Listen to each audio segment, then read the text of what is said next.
and go when you're ready. What's up, everybody? Welcome to Me, Him, and the Pickles, a Steel City Fandom podcast. This is episode 7. Just want to say, what a great intro music presented by the stylings of Brock Atkinson. Great job, buddy. Wow. I typed a prompt into a computer. Nah, that's not what you did. You sang it. That's you singing. That's your That was voice. you. I mean, to generate the music, the vocals are me. Yeah. But He is a multi-talented artist that you should check out on Brockster.com and on Twitch because the guy has some fucking talent. That was some singing going on there. Right? Woo!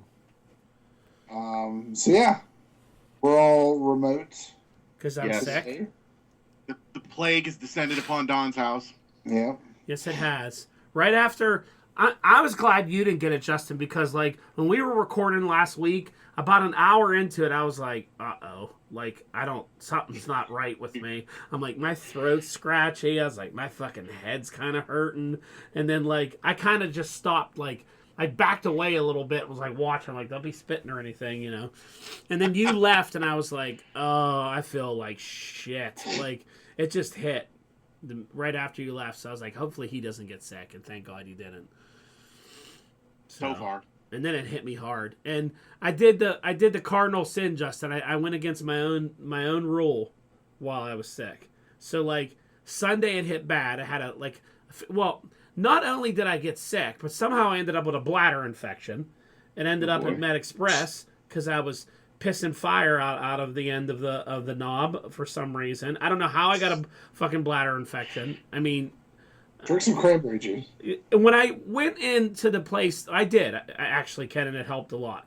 And then the antibiotic helped. But when I went into the place, the lady was like, she used to have a surgery because I had my hand wrap on.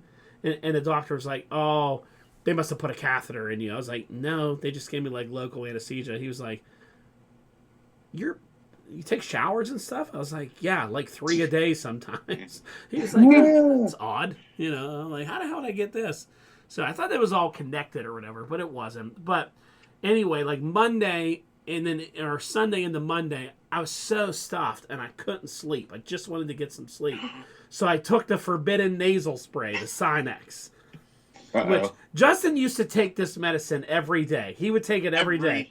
Every day. Every day. And you know about that stuff, right, Ken, and how bad it is for you? Oh, yeah. It'll rot out your sinus, whatever. Not only that, but it inflames your nose, so the next day it wants you to take more. And it's almost like your nose gets it's like a chiropractor? Yeah, like a chiropractor for your nose. So I took it because I couldn't sleep, but I was so tired. It was like 3 in the morning. I took it, started breathing, put my mask back on, went to bed. The next day around 6 o'clock, my nose was just gone. Like, it swelled up so bad I couldn't breathe. I'm just mouth breathing. I mean, it's the absolute worst. It's so stuffy. It was so stuffy, like I couldn't catch my breath. That's how bad it was. Gee, that sucks. I was doing that, like, nasal rinse to try to, like, calm it the fuck down. You know, even, like, steam seemed to make it worse. So it was good to get that's back. That's when you just dip into that big tub of Vicks and just shove it up your nose. Shove it right up in the nose. You get those Vicks sticks. Those are the best. I do those, but when you can't breathe, you can't suck anything up. Can't say what I do with it when I can't breathe. I just jam it in my nose and then swirl it around and hope that, like, an air pocket catches. I was gonna say you stick it up there and tape it, just hold it in place. Yeah. Yeah, I mean, Brock lives by those. How many times we're on camera here, you just see him hit mute and shove a stick up his nose and then put it back in his drawer or wherever. I don't have one sitting here. I think I need more. Uh-oh. And then the problem is you got to make sure no one else uses them. Yeah. I threw all mine out that I was using and going to get some new ones. Yeah, it sucks. So I was glad you didn't get it, Justin. Me too. But yeah, we're here. What do we got for today? Let's see. We got a new Marvel rumor for Doomsday. Oh, boy. I've got some details on what Paramount plans to do with the Warner Brothers takeover. A little bit of One Piece live action news because that comes out next Tuesday. Yeah. Some other relatively interesting TV and streaming news, and then some comic news that I'm mad that I put in here because I thought it was going to be movie news based on the way the headline of the article was. And when I got into it and realized it was comic news, I was pissed. That's cryptic post right there, huh? But we'll get to that later. Okay. I was very excited when I thought it was movie news. I got some sports news. I got some wrestling news. I got all sorts of fun things to come up. But I found something the other day, Justin, that I added in here that I thought was be interesting to talk about to kick the show off. Since we are, the four of us, all collectors, people that collect things, people that are into the collecting realm. Ken runs a toy show. So I saw this article floating around the other day. I don't know if anybody else saw it, but it was 32 things that are completely worthless to collect. You may think are worth money, but are completely worth money and worthless to collect. So I thought it'd be fun to kind of go down this list a little bit and see some of these, because some of them hit for us. Some are confusing. Some make no sense at all. Number one on the list was vinyl records. See,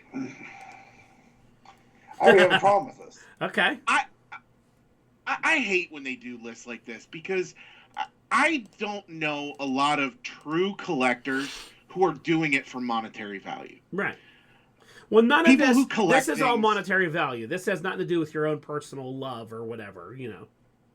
Yeah, and so it's going to be, everything that we love that is not worth anything, but who gives a shit? You collect it because you love it. Yeah, I think records are cool. Two, none of us do this, is stamps. Okay, I get stamps. Three But- is, well, go ahead, Ken. Like, sorry, I'm going back to vinyl records. I'm just doing the completed listing on eBay, and like an Elvis Presley record just sold for $46. Like, I understand that they're not worth like Action Comics #1, but there's still stuff out there that's like limited pressings and to the right person. Yeah, maybe The if stuff you had the that right sell. person. I think And the that probably article. originally sold for $1. Yeah. Yeah, If you think about what the value appreciation is. yeah. And it's depending on the pressing. Like, when I see these, sorry, I don't mean to shit on this, but like, when I see this article, this is just someone who doesn't know anything about it. They're just like, man, like, stamps aren't worth anything. Like, okay, 99, much like anything in life, 99% of it isn't worth anything. But if I looked up stamps completed listing, I'm just going to put collectible stamps. But you keep going, but that's something I'm just going to I like this got you so fired up. You're doing Did. so. Number 3 was wheat pennies. I don't think anybody collects fucking wheat pennies. I don't know anybody does that. I did when I was a little kid. I know one person that does. Who? Same dirty person that collects arrowheads. Oh, piece of Stinky shit, Rick. Linky. Well, tell Stinky him Linky. when you see him next. Tell him I said I hate him, and then say that wheat pennies are fucking shit and no one collects them Rick anymore. Stinkenheimer is always. Next on the list is Beanie Babies. We knew that one. Yeah. Yeah. The next one on the list after that, which I don't understand what this, it said brown furniture. So I think they mean like specific. it seriously said brown furniture. I guess that's what they call it in the collecting world, where it's like antique looking furniture and stuff like that. But they call it brown furniture. But, like. Is that a most- brand, maybe? I don't know. I'm Googling what is brown furniture. I love it. I love all the googling. Costume jewelry was another one. Yeah, it's fake. After that, model train sets. Yeah. Said like there's so many on the market's completely flooded with them, so they're not worth a lot. They're expensive to get into, though. Model trains right now is if you want to get a good model train new, it's better than any old train that you could possibly like want. Yeah. Because the track's so much better now. It's all Bluetooth and like controlled by your phone. And like old stuff is just not as Mm-hmm. really obsolete because the new stuff is just as cool, if not cooler, and easier to use. And like, Yeah. you know, brown furniture refers to traditional, often antique or vintage furniture crafted from dark, solid woods like mahogany, walnut, oak, and teak. There you go. Primarily 18th and 19th century styles. But like postmodern furniture is like popular. That's what Minnie buys. Okay. Serving platters was next on the list. I don't know anybody that collects those. Hey, did you know that toilet paper holders, they're not valuable either? Did you know that, too? I did know that. Children's books, which I know some people to collect children's books. Brock, you collect those Golden Key books, don't you? Mm-hmm. Yeah, we used to. Ran out of room. I knew a lot of people that used to collect these Precious Moments. That's garbage. Did you ever hear the story about Precious Moments? They basically were just a pyramid scheme through like church groups. Oh, I believe that. There's so many things like that. Pampered Chef. Oh my God, Pampered Chef. Avon. Tupperware. Tupperware, yeah. There's so many of them. Next on the list was Norman Rockwell plates. Yeah, collectible plates are dumb. Collectible plates. This one, big craze in the 80s, Cabbage Patch Kids. They said that if you have one like mint in a box, they're worth something. But most people have these open or like used, and they ain't worth shit. Yeah, just like anything. Cabbage Patch Kids. Let me look and see what completed list. Well, you look at that. The next one is vintage pendants, like sports teams and colleges and things like that. Which I know some people to have some of those. Just felt. Yeah. It's just felt. They probably make thousands of each one of them. Oh yeah, yeah, for sure. I don't know what Hummel, Hummel figures. Hummel figures. What the hell are those? My mom like has. Yeah, my mom has a shitload of those. Text your mom and tell her they ain't worth shit. Well, we kind of found that out the hard way. There's a series of plates that every year they came out with a commemorative plate for that year, and they were supposed to be in relatively limited numbers, and she has the entire set. And like 20 years ago, or maybe even 30 years ago now, these things were to go and buy. She was missing 1 year, and at that time, she was looking around trying to find one, and people wanted like $1,000 for this one plate. Now, fast forward about 5 years, and I found one on eBay for like $100, and so I bought it for her so she could finish the set. But now the whole set, I think I saw on eBay was like $250. So, yeah, that's a collectible market that ages out. Like, yeah, definitely. Like comic books, because there's something that keeps interest into it. But like when you get to some of these figurines and other stuff, there's not a way to get another generation into the same item. So it's like... Right. It's tough. Next on the list is Hot Wheels. That's not true. You get Red Line Hot Wheels. They're worth hundreds of thousands. Like they said, it's very rare to get a couple ones that are really worth something, where the majority of them are not.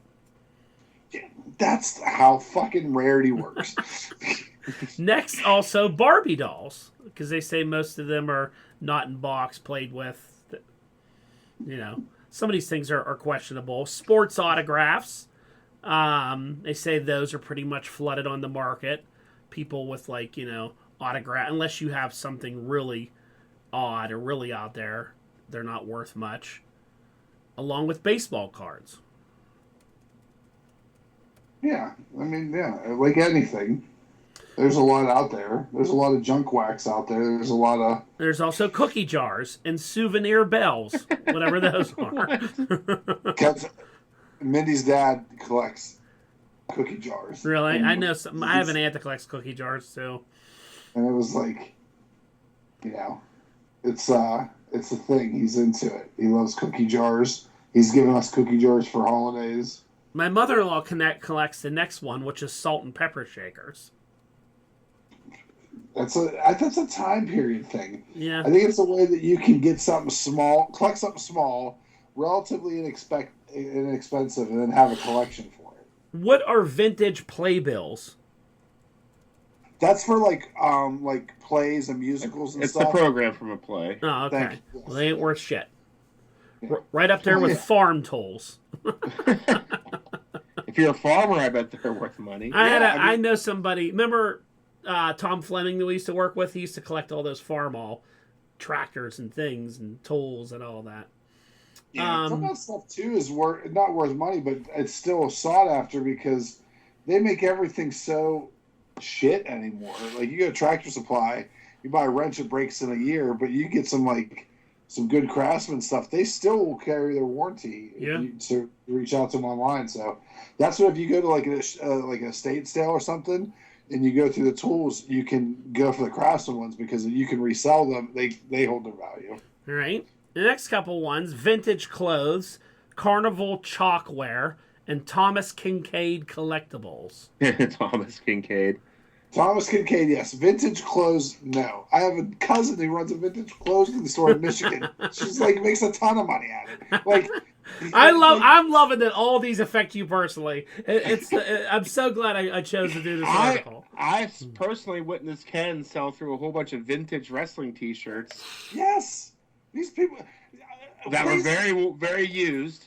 Yeah, and dirty for quite a bit of money. Mm-hmm. Please post this more often so idiots can see this and stop going to Goodwill and buying all the shit that I want to buy. Have you ever heard of Hess trucks?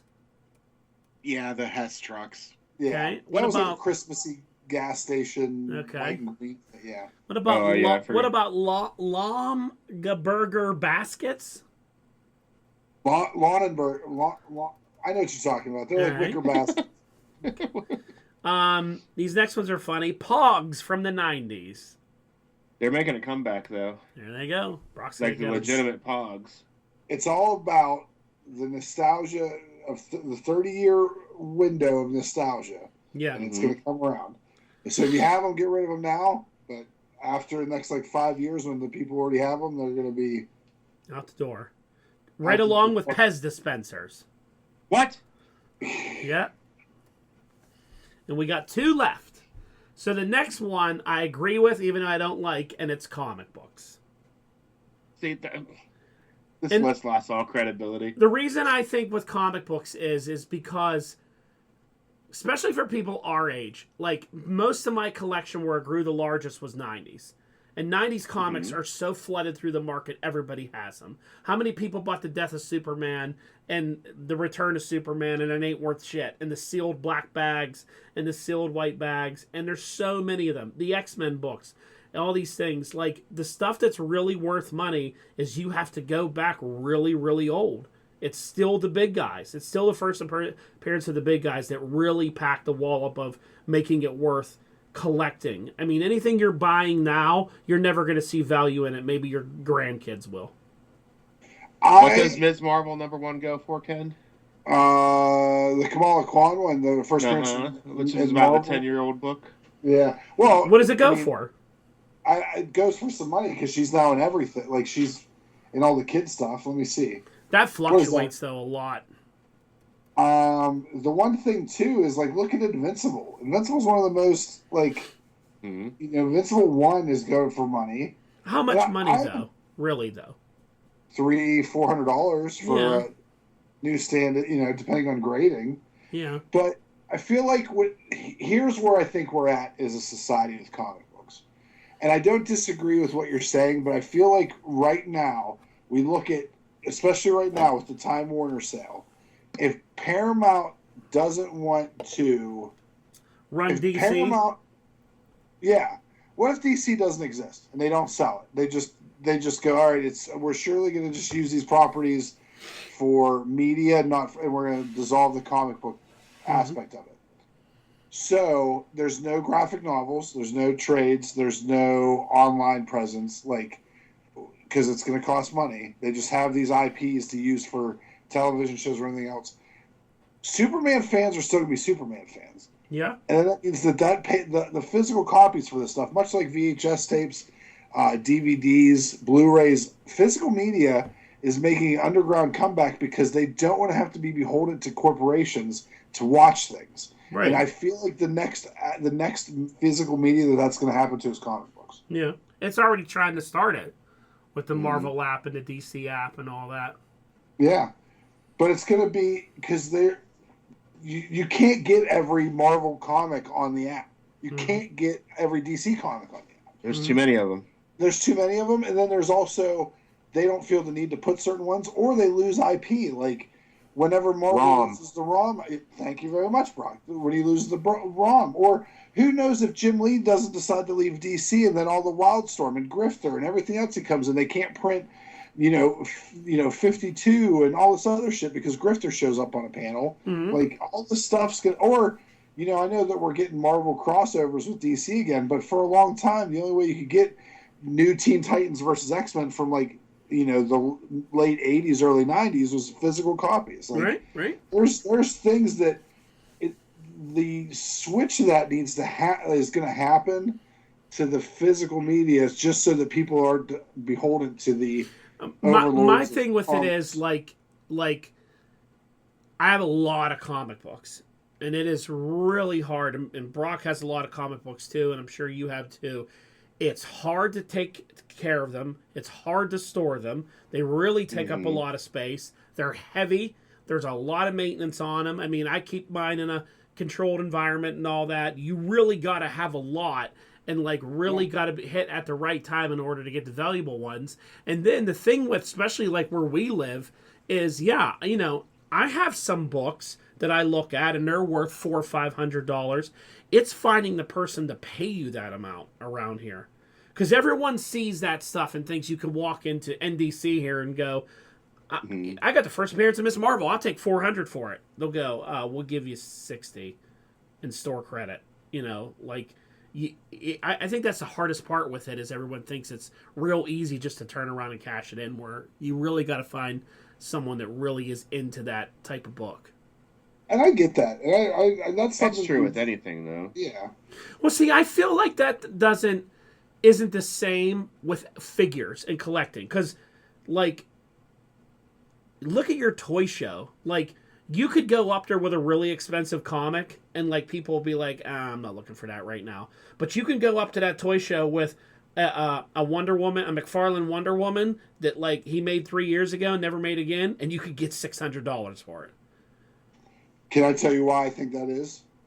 I feel like a comic book at a high value in the perception of today's collector's market is an investment, where an action figure is, I want this action figure. I don't think that the perception isn't the same. Also, too, if you're looking at a box, you can go, this is a nice box. There's no creases. Mm-hmm. The figure has a nice paint job. Mm-hmm. I can put this in my collection in a hard case, mm-hmm. where I buy a comic book and I think it looks nice, but I don't understand the grading process and the difference between a 6.5 and an 8.5 in the grade scale is such a big variety or big discrepancy, mm-hmm. price-wise, that the average collector will stay away from that as an investment, mm-hmm. without fully knowing that process. That's a good point, yeah. So there's one left, and when I saw it, I started laughing, because this one affects Brock, and I want to see if he can guess what it is. Oh, I know it right now. Lego? No. Lego didn't make this list. Can I guess it? No. Give him a couple. Okay. What did you say, Ken? I just asked if I could guess. Oh. It's not Lego. I don't know. Ken? Happy Meal toys. Happy Meal toys. Oh. It was the last thing on the. It was the last thing on the list, and I was like, "Oh, God." I don't buy them for the value. I buy them because they're cool. No, I know. I didn't say you were. I just thought it was funny when I saw it on there. Looking at the list, I was like, "Oh no, not Happy Meal toys." I was like, "Why'd that make the list?" It's weird on there that things like, Barbie and Cabbage Patch are on there. You didn't see anything on there like Lego wasn't on there, or Transformers, G.I. Joe, things of that nature. Mm-hmm. They weren't on this list, and I compared it to another list that had a few ones that this didn't have on there. It had VHS tapes, like you said, but you don't see that stuff on there. Vintage toys, got male vintage toys. I don't see anybody saying they're not worth collecting. They hold value, and people want them. The thing with Barbie is when you take it out of the box, it looks like it's been played with for about 35 years because it's so hard to get it out of the box. Yeah, it gets her hair's all glued together so it looks nice and stuff like that. Mm-hmm. And as soon as it's out of that package, it looks like it's been through war, mm-hmm. because it's they're just not designed well to be played with. I don't think they're just No. kind of delicate, I guess. I think they're designed to be beat up. Like, but So you that's have to buy a either new one. display or you're beating the shit out of it. There's no in Mhm. between. Like, you know, like I open up my wrestlers and put them in a display so I can see them and they look nice. I don't think you can't No. display Barbies loose. No. So what we No learned way. from all this discussion, which was a good discussion, is Brock and all his Legos, me and all my figures, Ken and all his figures, Justin and all his statues, we are making the right fucking decision, and we have value. Mm-hmm. We're Yeah. no Lego is considered like the most like a sound investment now. Like if you keep it in the box like I do because I don't have anywhere to put it. Mm-hmm. No, it is. I've been seeing.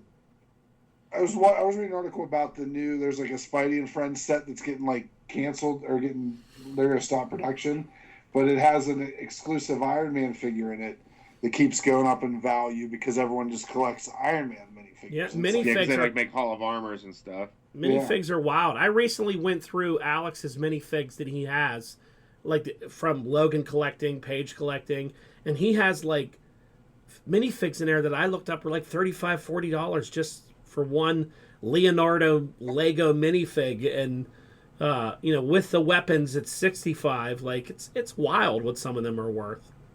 Mm-hmm. Remember when DC Fandom during COVID? Mm-hmm. Yeah. Yeah. You could win an exclusive Supergirl minifigure from that, and you could enter every 15 minutes while it was going on. I entered every 15 minutes. I never got an email or anything that I won. It just showed up in the mail. It's now worth over $1,000. Wow. Pop finals also didn't pop up on here, but I feel like those have been. I'm shocked about that. Yeah. I think it might just be no one cares already. Yeah. Pop Finals is a weird thing. Like I see it. Like I just don't know if it's. I don't know.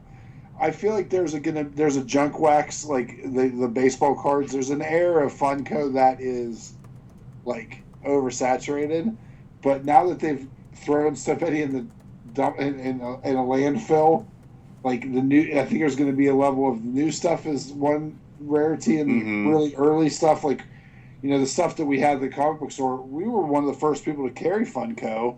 We were trying to find that replacement for Mighty Mugs. Yeah, and we like loaded up on it and had pretty much everything. Mm-hmm. And you know, and they sat there, and then I think me and you ended up buying a bunch. I mean, I bought a lot of the wrestling ones, but I missed out on some. But like, you know, I remember we even got the Chase Batgirl from like one of the first series, and we just like, well, we don't know what this is worth, so we just put it out for regular price and just put it in on the shelf with the other ones because we thought it was cool. But like, it's I wonder what that's worth now. I don't even want to know. But I just feel like there's eras of it, and I also feel like that if Funko goes out of business, they'll be bought by another toy company like Hasbro or Mattel, and then be changed, but still. I think it's just too easy of a collector, and they've got so many IPs already signed. It's just as a no-brainer for someone who can be conservative with it, can put it out and make money consistently. Like, you can clean up that line easy and it should have a steady income stream from that. You don't have to make them for everything. No. And you don't have to make little ones and big ones and then little, like, it's too, like, then blind bags and then this and then that. But it's... You definitely don't want to make this and then that. That's not good. No. This or that. This but or not that. This and then that. Yeah. But Funko's been doing a lot of this and instead of this. Yeah. A lot. Well, see, look, that dumb article was like 25-minute conversation. All right, let's wrap it up. Wrap it up. Justin, you got a debate of the week for us, right? Yeah, I was looking through the list. I thought this one would be kind of funny. So debate of the week. This isn't really a debate, I don't think. It's more like a multiple it's choice. It's just gonna be us naming terrible people. Which celebrity would be the worst roommate? Any of them. Yeah. No. But the worst. Like, when I saw this, the first person that came to mind was Shia LaBeouf. Shia LaBeouf. Just because of all that shit that came out about him when he was filming that war movie, that he was trying to really get into his character and he wouldn't shower for like weeks at a time, and Well, yeah, that would be bad. they're in that hot fucking small ass tank together, and I heard a story. Brad Pitt almost beat the shit out of him on set because he was stuck in a tank with him for like 8 hours and he hadn't showered in like 3 weeks. Ugh.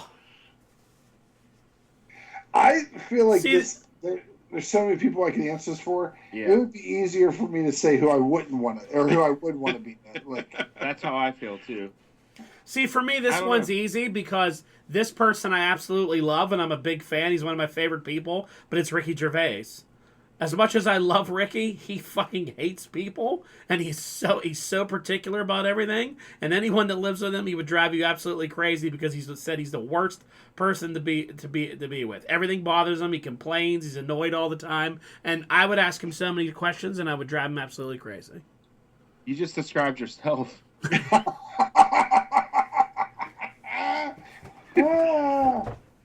Fantastic. Uh-oh, we lost him. He left. He's done. Guys, I got him with that one. He's had it. Particular about everything. That's good. What's he doing? Taking his heart medication? Is that what he said? Uh-oh. Live. He's trying to get the knife out of my fucking back. But it's not working. Ken or Brock, who was yours? Me. That's too hard to answer. Don Biordi. That's a hard one for me. Let's switch on that. Who would be your ideal celebrity roommate? Who would you like to live with? I don't think I would want to live with any celebrity. Yeah, They're all full of themselves. They all probably expect us to walk around on eggshells around them. I don't know. I could live with Liv Morgan.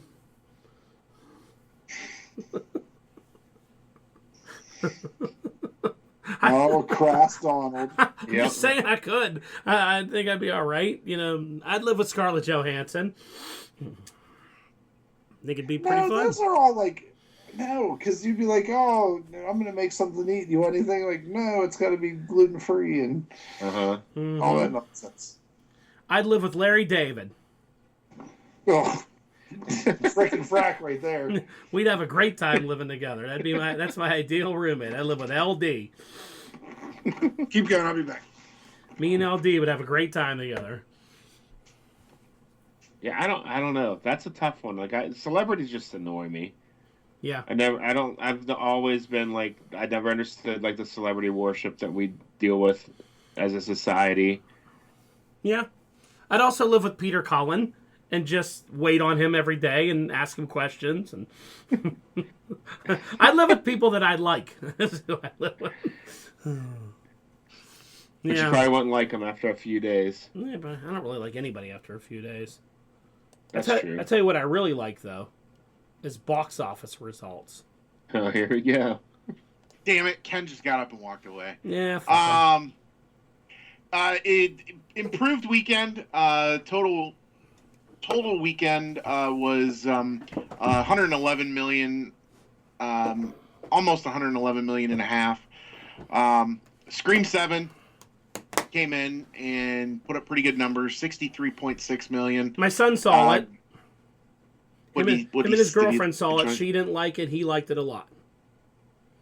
Okay. Goat staying up there, number 2, 12 million, and Wuthering Heights, 6.7 million. Mm-hmm. So that's good. Yep. Mm-hmm. You mixed box office news, Ken. You got lucky, you bastard. All right, it's time for movie news, where Justin shines. His time to shine. Here he goes. Sure. The cheese. I guess we need a song here about like for the cheese. It's the cheese time. No, cheese time to shine. Shining the cheese and he's sharpening the cheese. It's just something. Work on that, Brock. Something about cheese and sharp cheddar and Swiss and pepper jack, things of that nature. Go, Justin. All right. On the Marvel end of the movie sphere, there are some rumors going around Uh-oh. that 2005 Fantastic Four, Mr. Fantastic, Ian Griffud, Elmer I don't know Fudd. how the fuck to say his Elmer last name. The guy that played Reed in the 2005 movie, he is going to be in Doomsday, and he develops a set of bracelets that allow wearers to jump between universes, sounding very similar to the time bracelets from Endgame. Sounds very Russo brothers. It does. It does. Here's some magical bullshit stuff that'll allow us to go to the X-Men world and to this land. And how's it work? You just put it on your wrist. According to this article, they're basically saying that this might be the smartest read in the current multiverse. We married Jessica Alba, of course. Of course she's a Stan Lee was at his wedding. Yeah. So, I mean, if they're going to give us Eon, or the way it looks in here, it looks like you have Lone Gruffud is what his name looks like. But Eon Gruffud, I'd rather them give us, what's his name, as the Maker. From 2015. He's a better actor. Oh, Miles Teller. Miles Teller. Yeah, Miles Teller should totally be Maker because he seems like an asshole. Yeah, he'd be perfect in that role, but... Yeah, no, this rumor isn't that he's the Maker or anything. He's just the smartest read. He's just a good read. Yeah. Should have been John Krasinski. Should have been John Krasinski. I wouldn't even be surprised if he shows back up, too. Well, his version got killed, but there could be more versions of him, but yeah. Mm-hmm. True. He lost so pathetically. Moving down to Warner Brothers, we've gotten some new information from Paramount about the takeover deal. Apparently, HBO Max and Paramount Plus are going to be combined into one service, which I think we kind of figured. Which I hate, because if it's Paramount Plus, which is the worst fucking streaming app in the world, I'm going to be pissed, because Max runs really good. I'm kind of hoping they use the HBO Max app. Yeah. Just call it Paramount Plus if they want to. Does anybody else ever have problems with the Paramount app, or no one ever use it? I don't It know. works okay for me. No, it works so fucking slow for me. I hate it. It's annoying. Anyway. One service. That makes sense. It's going to be like Disney Plus running all the other ones on it. Mm-hmm. Yeah.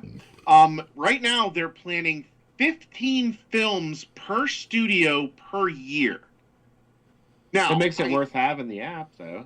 I assume that that's 15 Warner Brothers movies, which would include DC movies. Not that DC is going to start putting out 15 movies a year and all these others. But yeah, Paramount and Warner Brothers. So like 30 15 movies a year combo Yeah. with them, which isn't really that many if you think of how many weekends there are and all that. That's a movie, what, every 10 days? Yeah. So that's a pretty thick slate. Yeah. All of them with a 45-day theatrical run. The new combined company will have $79 billion in debt. That's fucking insane. What a great deal for these companies. Here's what I don't understand with Paramount. I don't understand how you can buy something for this amount of money, be in this amount of debt. Like, how are you ever going to make this money back? From movies? I guess. From a streaming service? What are they going to charge? $20,000 a month to use fucking Paramount Plus? I don't understand how any of this works. It makes no sense to me. It's they're gonna start with $6 billion in cost-cutting measures, consolidating tech infrastructure, real estate, and corporate overhead. It means a bunch of people are getting fired. Yeah, and a bunch of offices are closing. I will actually be shocked if they don't sell, like, the famous Warner Brothers studio. It's prime California real estate. They should be able to get a big number for that, and I would be shocked if they don't get rid of that. No. Yeah. Um, So you're shocked that you think they'll keep it?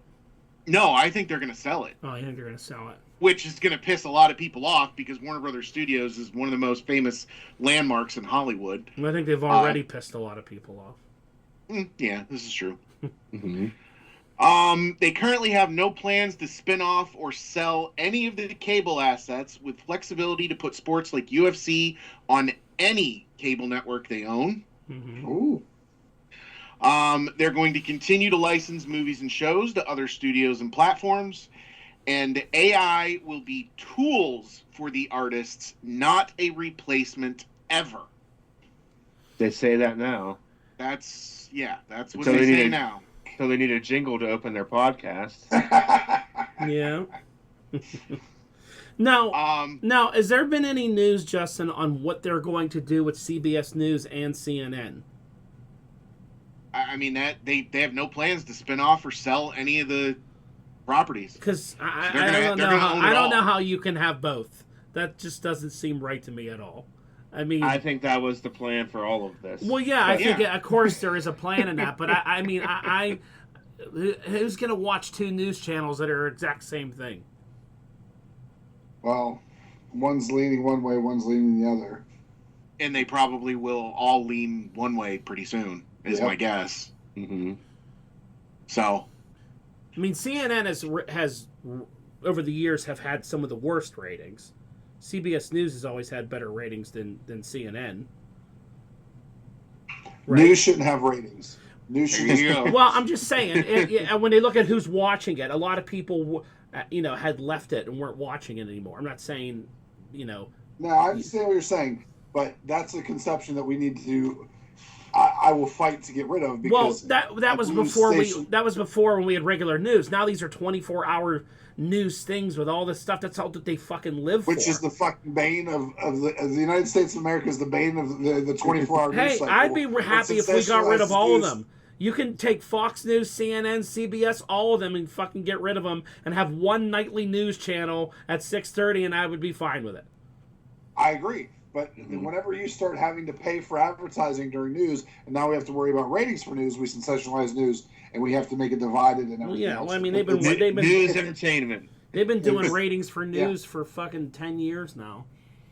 We have CNN to blame for that, though. They were the probably first. longer than that. Yeah. Yeah, it's It's been the at Gulf least War, 30. really. That's when I first remember CNN was Wolf Blitzer during the Yeah.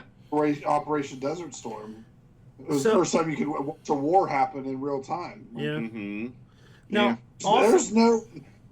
They're all bad. There's no, but that pisses me off. Yeah. If we have to worry about ratings. well, for I don't news. watch any of Like, them, so let's move on from fucking This news. wasn't about you, Don. This is me. I saying- didn't fucking say it was about This me, isn't an attack asshole. on you.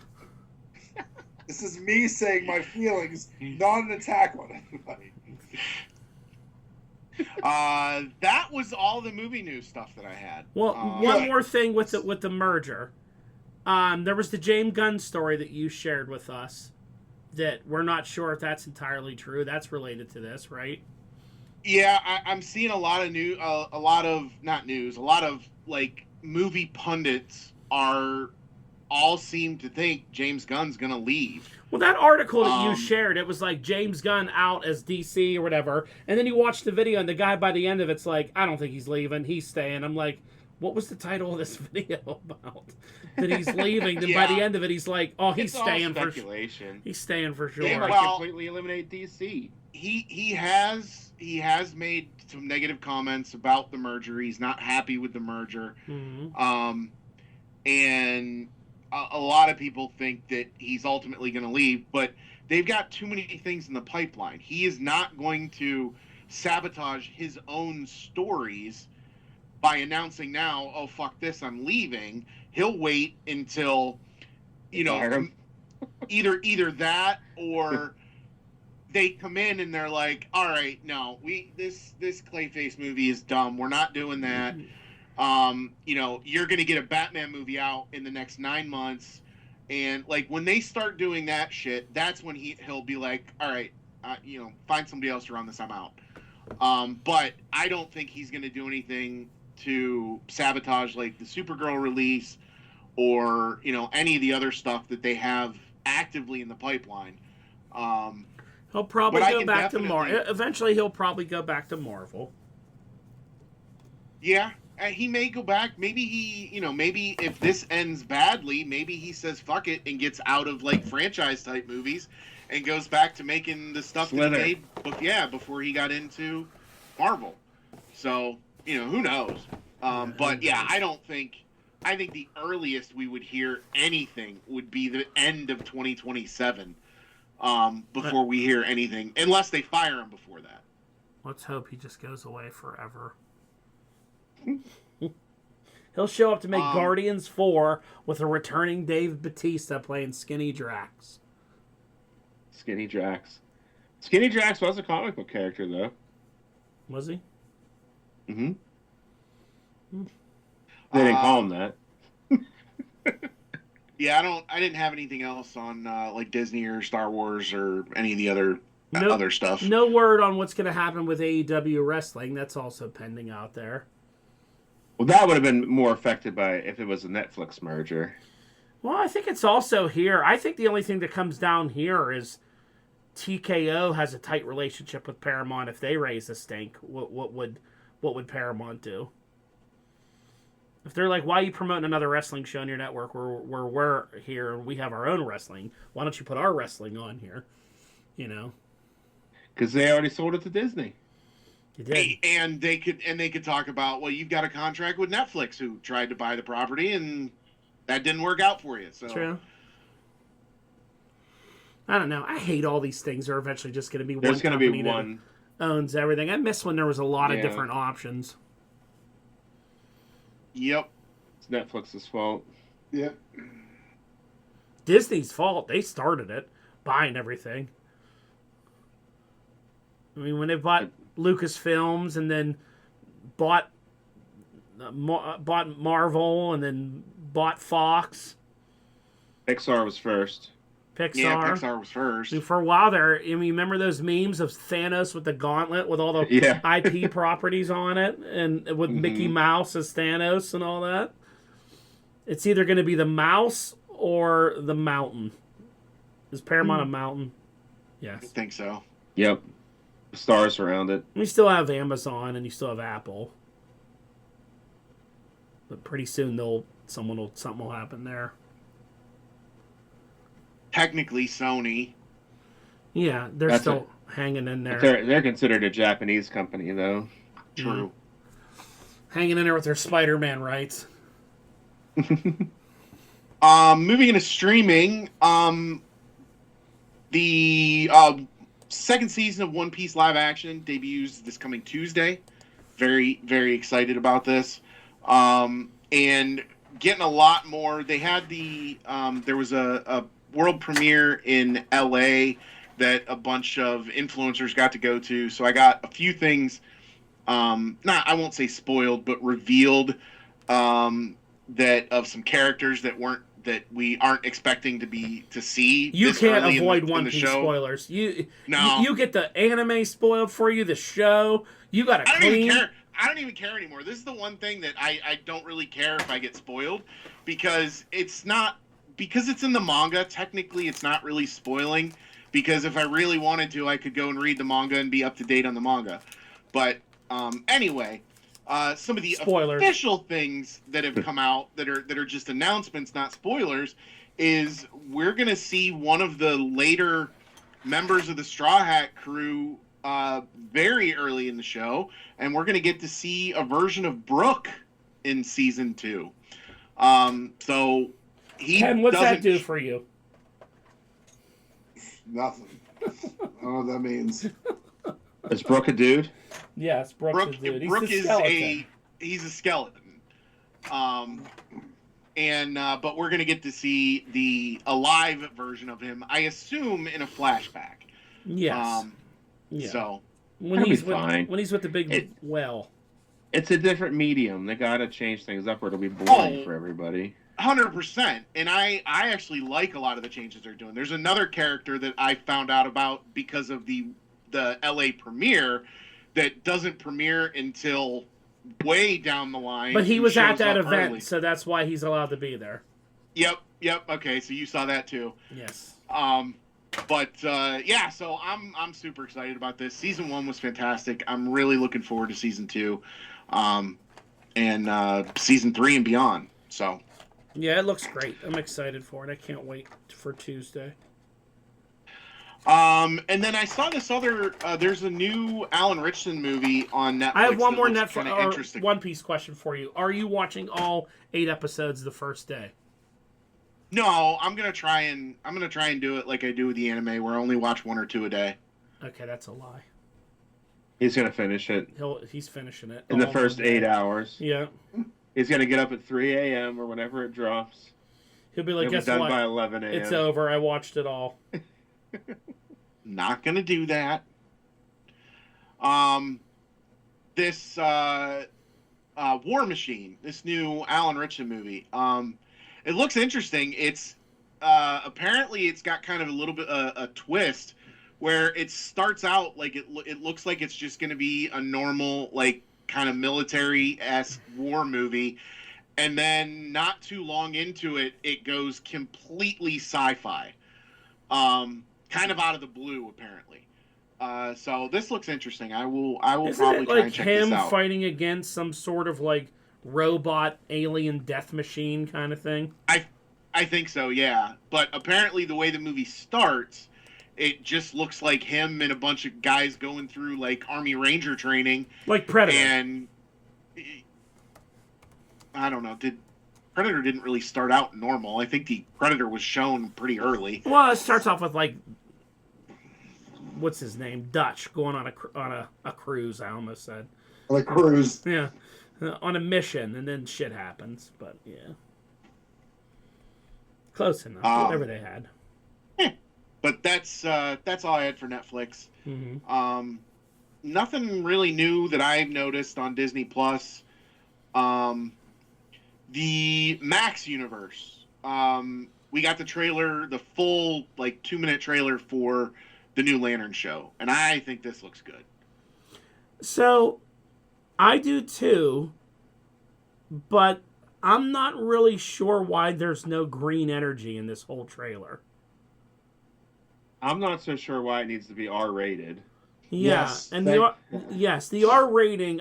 Hal Jordan to me really doesn't swear. Like Hal's kind of like a Boy Scout, but like That's going to eliminate families from watching it. yeah, I didn't really get the whole R rating behind it. Like it's Peacemaker and needs to have an R rating. Mm-hmm. And then Hal like takes off and flies, and like there's no green energy or anything like that. Like Yeah. you know, I didn't mind that they showed a lantern suit that wasn't magical bullshit clothing. It was like a real suit, a costume. I thought that was kind of like a good dress shirt. throwback to the old days.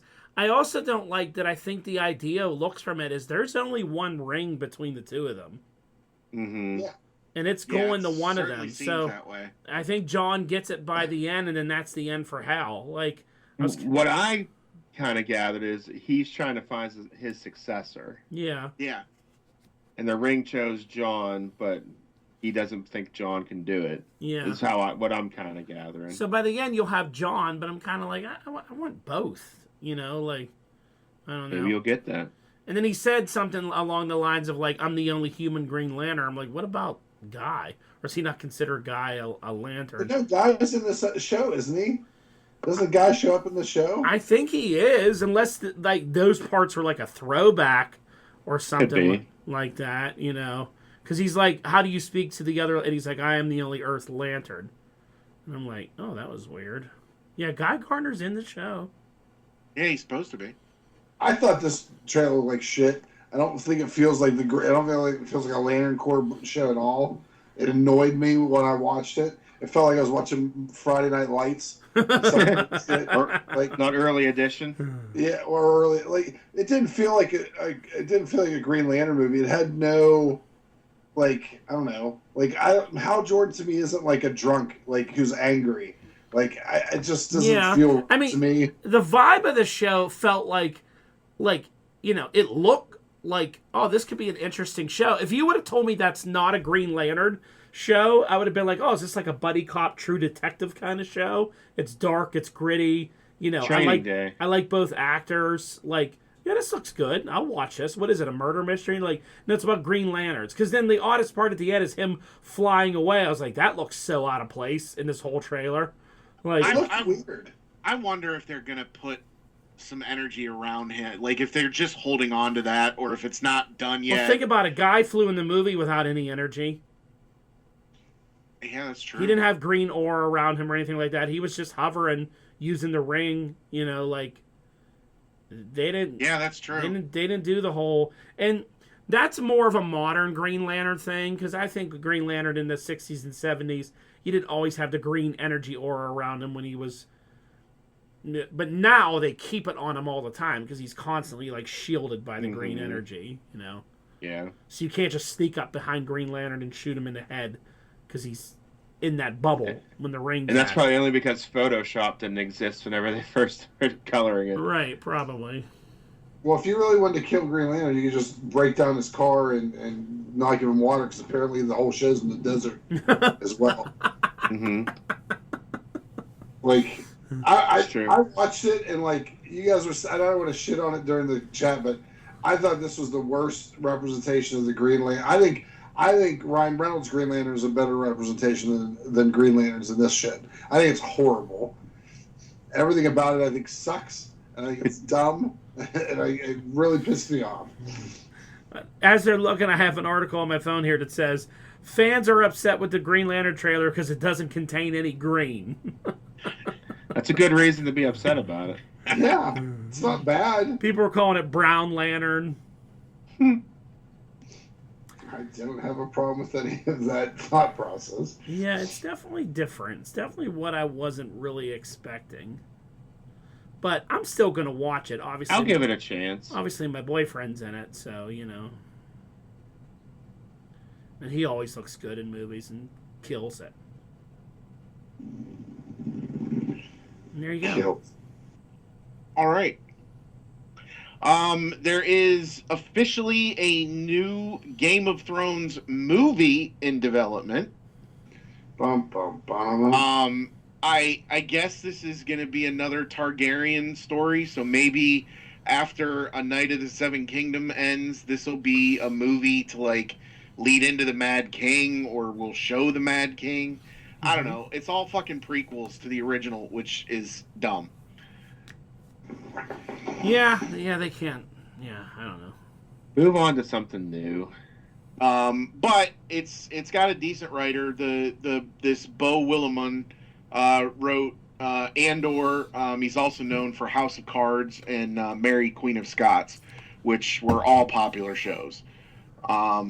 So at least it's got a good writer, but you know, who knows?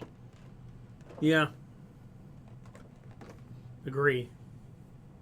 Amazon Prime, some exciting news. Season 4 of Legend of Vox Machina is coming in June. Right? Nice. That I will watch. I will stop watching what I'm currently watching now to watch that. I'm glad they're keeping it going with the new one out there. Yeah. I think they had planned 5 seasons for Vox Machina. Good. If I I remember, still need to get caught up, so. if I remember correctly. So Amazon is where I'm currently watching, because of the conversation we had on this podcast last week, where Justin told me the exciting news that Baywatch is coming back. I started watching Baywatch all the way from season 1, free on Amazon Prime, all 11 seasons, and I'm about 12 episodes into season 1, and I am totally enjoying myself. It's such a nice break. Boy, I'm just so enjoying things in the 90s. You know, I watched Gargoyles. Now I'm watching this. I've never seen season 1 of Baywatch, and I actually found something pretty funny about it. So there was a couple cast members on here who you would probably know them from 80s movies. Ken, do you remember a TV show that was not the wrestlers, but they were called the Hardy Boys, and they were detectives? I mean, I know the book series, but I don't remember the TV show. It was based off the book series. I don't remember the show. And there was a guy on there called Parker Stevenson. I know that name. You know that name? And he stars as Mitch Buchanan's like second in command in the first season of Baywatch. But the thing for him is that he's also a lawyer. So, like, he's a lawyer on some days, and other days he's a lifeguard, which is a hilarious concept. So, I was wondering why he wasn't any He more. just likes to help. He just helps out. So I was looking up. I looked up some information on it, and apparently, when they released this season in 1989, the show did so bad that they canceled it right after the last episode 22 came out. They canceled it, and then they put it into syndication. So that dude Parker left the show and was like, I'm gonna go do something else. And other people were trying to do something. It gained all this following in syndication. Everyone was watching it in syndication. That 2 years later, in '91, they decided to bring the show back, but he already had something else going on, so they couldn't bring him back to the show. From season 2 to season 9, do you have any idea how many people around the world watched Baywatch every Saturday night when it would come out? What their ratings I bet were? you it's huge. I was going to say, I know it's going to be an 40 absurd million. number, and it's going to piss me off. 1.8 billion people around the Wow. world used to watch Baywatch on Saturday nights from season 2 to season 9. That's ridiculous. All from it being in syndication. It's one of the most watched shows of all time, ratings-wise. Syndication is a huge thing. It is. Stuff in the last, So I guess they actually bring him back in seasons 8 and 9. I don't as a co-star or whatever, but these episodes here where he's like a lawyer and a lifeguard, and oh man, there's some really funny concepts in that show back in the day. But I actually had Alex sit down and watch a whole episode with me. He was like, "That was pretty good." I was like, "Yeah, I told you." Parker Stevenson, little factoid. In 1976, he was in a movie called Lifeguard. Yeah. See? That's why they grabbed him. Do you remember the guy in Baywatch? His name was Newman, and he was like a tall, bald guy. He was he was actually the only real lifeguard on the show. He was always a background character. He would you'd see him in the background. He had a mustache and dark brown hair, kind of balding. By seasons 7 and 8, they put him as a regular cast member. He was an LA firefighter and a real lifeguard. He trained everybody, trained David Hasselhoff and all that. He was on there for a long time. I just read a story that 2 years ago he died of heart failure. Aw. And he was in his 60s. But the guy was in amazing shape his whole entire life. So, pretty crazy. It is so weird to look up some of these cast members, and it's all these hot chicks used to be on the show, and it's they're 67 now. They're 60. 1991 was a long time ago. Yeah, Whatever. yeah. It is funny. It's man, all these people are so fucking old now. But yeah, Baywatch is fun. Keeping on that train, we'll skip ahead a little bit. They've announced that actress Jessica Belkin has been cast as Hobie's biological daughter for the show Charlie Vale. Hobie. Mm-hmm. All right. We need a hit for what's his name? Oliver Queen. Stephen Amell. Now, the reason I also saw that, Justin, the reason why they didn't bring back the original Hobie to play him, his name was Jeremy Jackson. He's been weird looking. Not only is he weird looking, but he's been a complete fuck up and has been in jail and had all sorts of problems and everything. I'm like, yeah, that's why they didn't bring Hobie back, because he's around the same age as Stephen Amell. Oh, okay. Mm-hmm. And they're also bringing back some of the main cast members to guest star in the show too. As well. You know Hasselhoff is going to make an appearance. Well, not only him, but there was two guys, David Charvet, who played Brody, and David Chokachi, who played Jason or whatever. They're supposed to be returning for the show too. Okay. No Pam Anderson though. Yet. Yeah. Maybe Erica Eleniak. Who? Do you ever see the movie Under Siege with Steven Seagal? Oh yeah. Do you remember time ago. Do you remember the hot blonde chick that popped out of the cake and took the coat off? And remember that girl? Yeah. Everybody remembers that scene. That's Erica Eleniak. She's on the first 3 seasons of Baywatch. She was a knockout back in the day. Oh. And there you go. There's your Baywatch knowledge for the day. All right. This next news in the anime side, I think is kind of funny. Did you hear about this, Don? No. The creator of One Piece, Ichiro Oda, apparently actually wrote down what the One Piece is, and I don't know if it was the end of the show or just what the One Piece is. All right. He sealed it in like a little gold treasure box, put it in some kind of a glass enclosed case, and dropped it into the ocean off the coast of Japan. It took One Piece fans one day to basically determine the area where they are nearly certain he dropped it. And now YouTuber iShowSpeed is planning an expedition to go to Japan to find this so he can destroy it before anyone else gets their hands on it and reveals it to the world. This sounds ridiculous to me. It absolutely sounds insane. He's kicking off the real life pirate era. And he opens it up and it says, "Gotcha." I hope. Well, no, Who's going to destroy it? Yeah, we'll never know. He's gonna if he finds it, he's gonna just destroy it. Not me. He has the money to do it. He does, and he travels the world already. So it wouldn't surprise me if he did this. But there's one of the One Piece movies that aren't officially canon.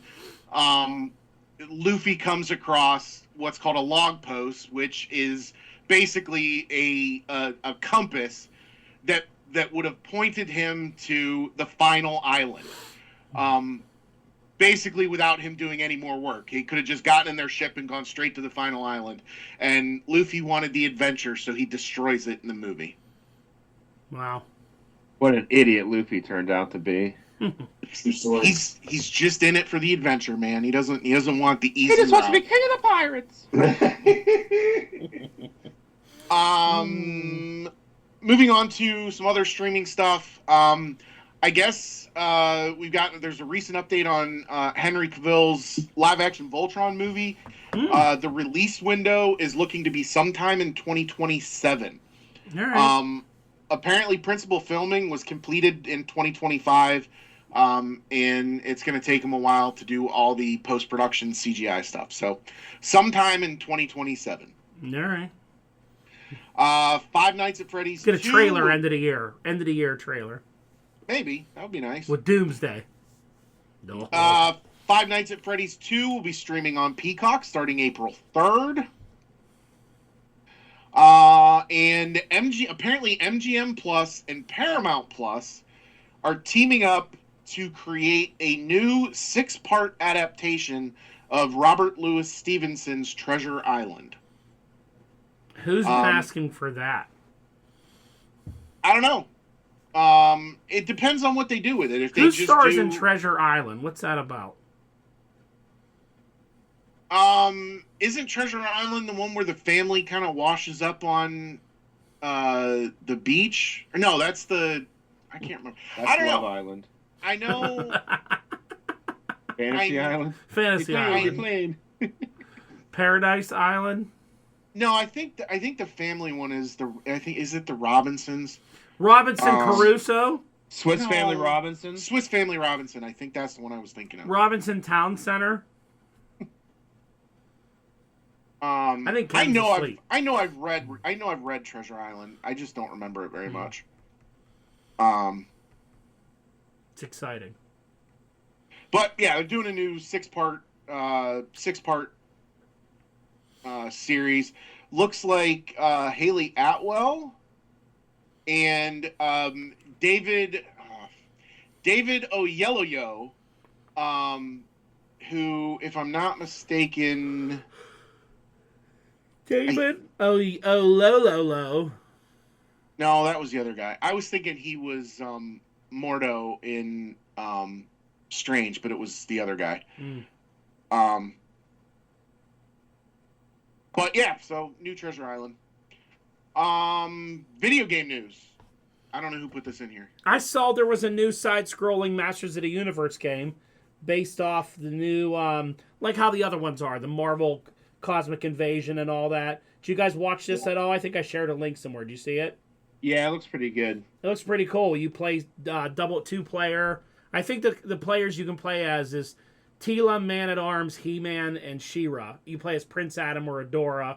You can power up to be He-Man. You can power up Tila into a sorceress mode. It's all the old school characters. It looks great. I'm so glad these are like the thing now. Like that was my favorite genre of video games growing up. Yeah. The side scroller beat 'em up like Ninja Turtles, Streets of Rage. Yeah, the ones we were just talking about last week, all the great Maximum ones. Carnage.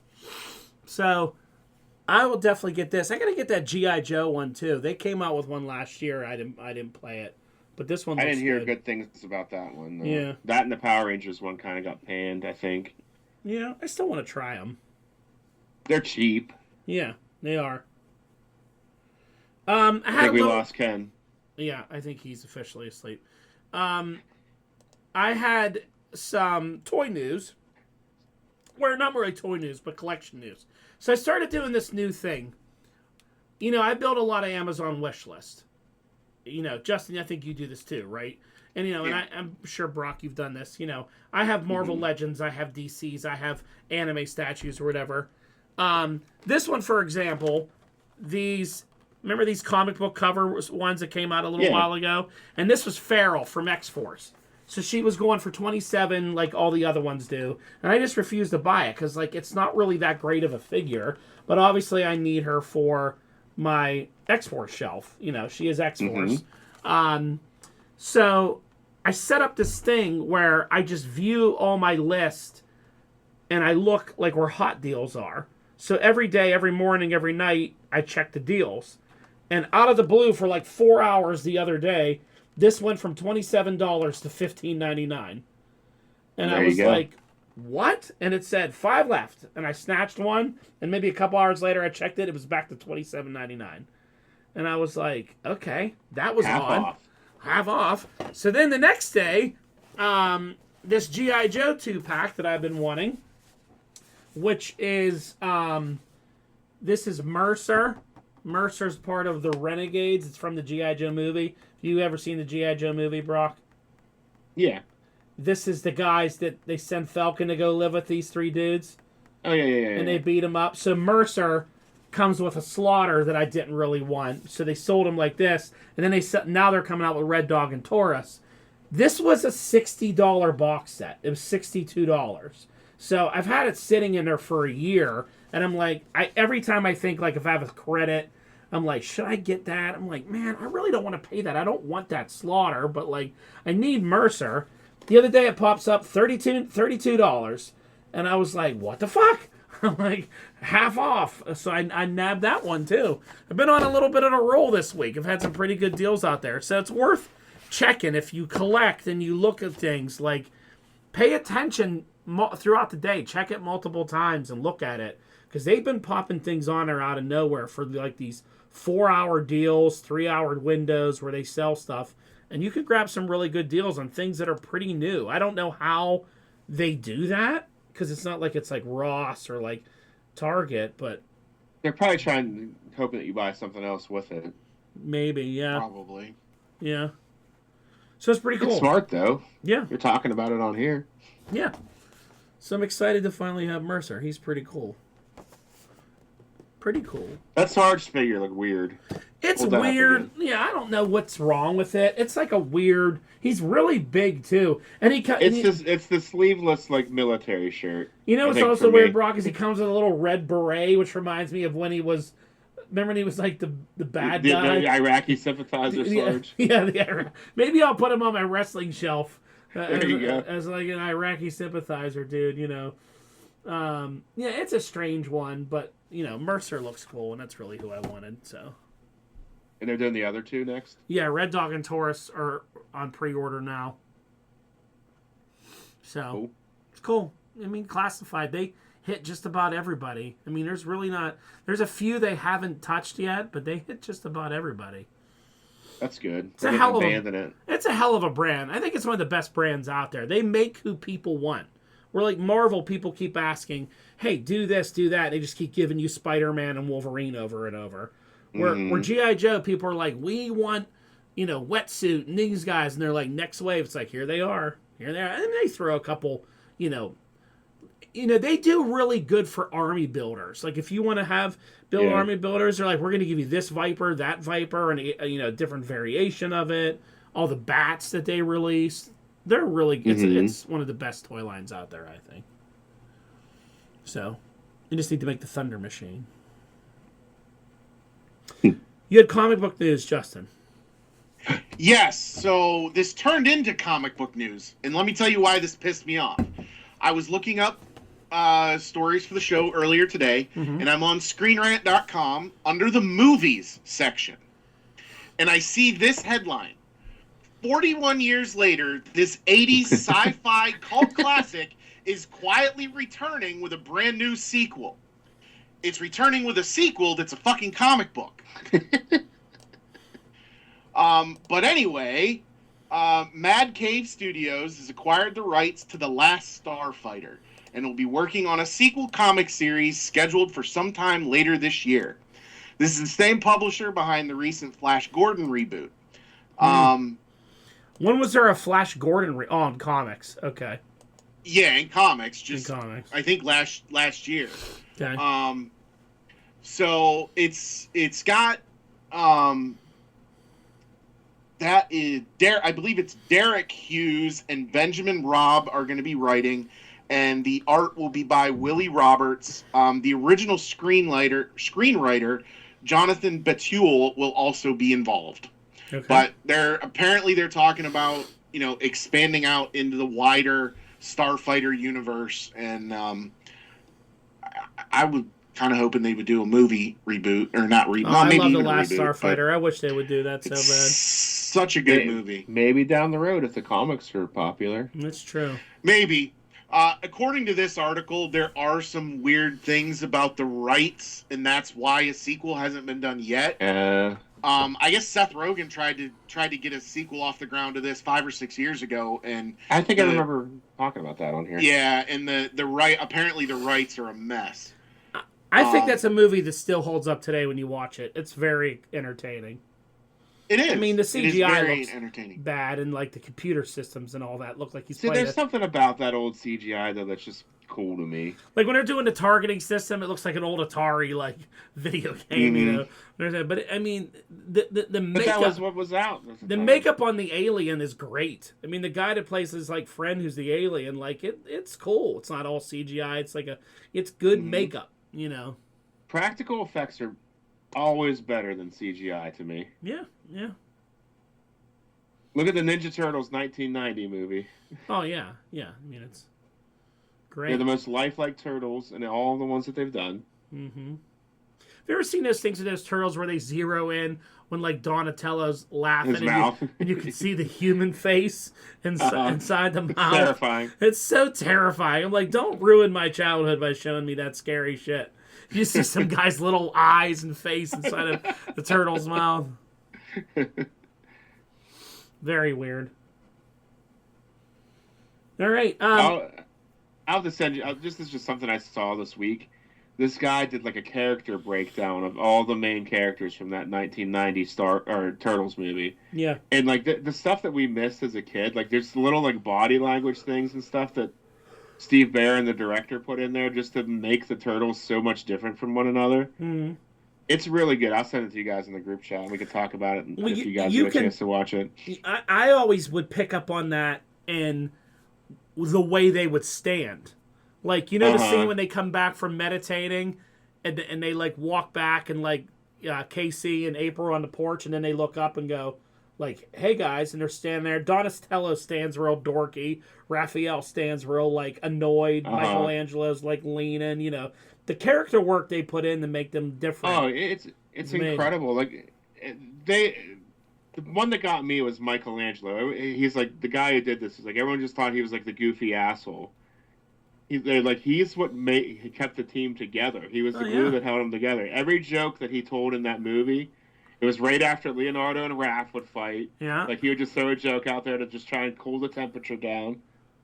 Yeah, and they were all fired up over like the foot. Like they played all these different scenes, and like I didn't even pick up on any of this until now, and I've seen that movie hundreds of times. Oh yeah. For me, it's one of the most quotable movies of all time. It's so good. Steve Barron should get to do a sequel. Yeah. I fired him before he even finished this one. Yeah. A real sequel. Anyway. Not the watered down Saturday morning ones that they did afterward. Yeah, not Vanilla Ice. No, that was stupid. After watching them all as an adult, I think 3 didn't get the credit it deserves. It's a much better movie. The turtles look absolutely horrible. Yeah, they look terrifying. Yeah, they look like sock puppets compared to the Jim Henson Creature Shop stuff. Yeah, but other than that, like the story was better. It was darker tone, all that. But yeah, sorry, I find a way to bring that up every week. Well, not every week, but we like talking about that. New comic book day. DCKO 5 came out, the final. I just got it before we started, so I haven't read it yet, but this is the big finale, so I'll let you know next week how they fucked that all up. Is the teddy bear guy in there? The teddy bear guy is gone, and I got this really cool cover for Danny Moonstar's own book, which everyone knows is one of my favorite X-Men of all time. That's and cool.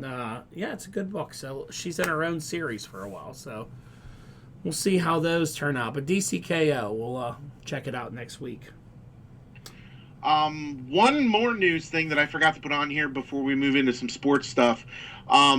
There's a lot of buzz going around with some social media posts by Nathan Fillion that Firefly fans are convinced they are coming back to do another season, show, movie, something.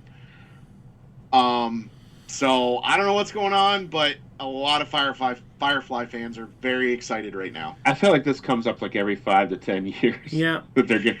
It does, but this time, like, more of the cast members are getting involved. It's not just Nathan Fillion out there going, "Hey, we should bring Firefly back." Like, he's done social media posts with with a lot of the main former cast members, and they're like, "Hey, we got an announcement. Let's go. It's time." So a lot of people are thinking that they're going to announce something. You know what the thing with that show is I watched Firefly when it came out, because obviously I was a big Buffy and Angel fan and was into Josh Whedon and all that at the time. And when Firefly debuted, I watched that show. I didn't really like the show, but I loved the movie.